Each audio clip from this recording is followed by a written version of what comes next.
നമസ്കാരം, ഫോർട്ടുഗേ ന്യൂസിലേക്ക് സ്വാഗതം. നീണ്ട അടച്ചുപൂട്ടലുകൾക്ക് ശേഷമാണ് കോവിഡിൽ നിന്നും അതിന്റെ പ്രത്യാഘാതങ്ങളിൽ നിന്നും രാജ്യം കരകയറിയത്. പൂർണ്ണമായും കോവിഡ് മുക്തമായിരുന്നില്ല. എന്നിരുന്നാലും പേടിക്കേണ്ട സാഹചര്യം ഇല്ലാത്തതിനാലാണ് മാസ്കുകൾ ഒഴിവാക്കി വീണ്ടും പഴയതുപോലെ രാജ്യം നീങ്ങിയത്.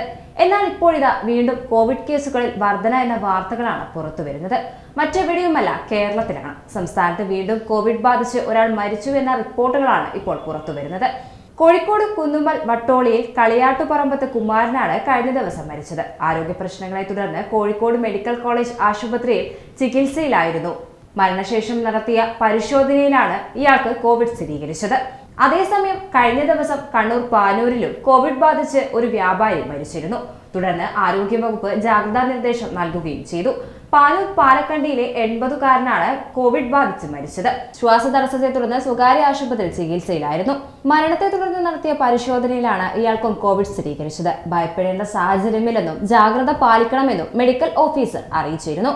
ഭയപ്പെടേണ്ട സാഹചര്യം അല്ലെങ്കിൽ കൂടിയും ജാഗ്രത അത്യാവശ്യമാണ്. ഇനിയും ഒരു ലോക്ക്ഡൌണിലേക്ക് നാട് ചെന്നെത്താതിരിക്കാൻ നമ്മൾ ജാഗ്രത പുലർത്തണം.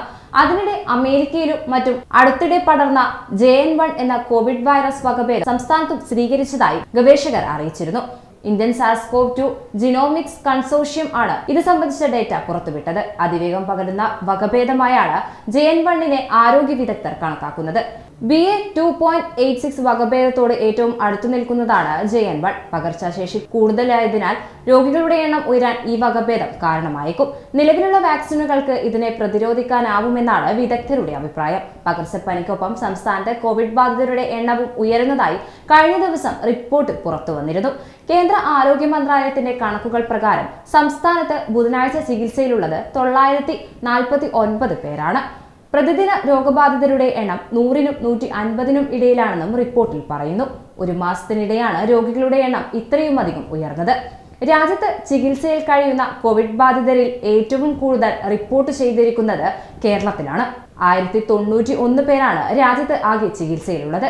കേരളത്തിൽ പരിശോധനയും രോഗികളുടെ വിവരം കൈമാറുന്നതും കാര്യക്ഷമമായതിനാലാണ് കണക്ക് ഉയർന്നു നിൽക്കുന്നതെന്നാണ് ആരോഗ്യവകുപ്പ് അധികൃതർ പറയുന്നത്.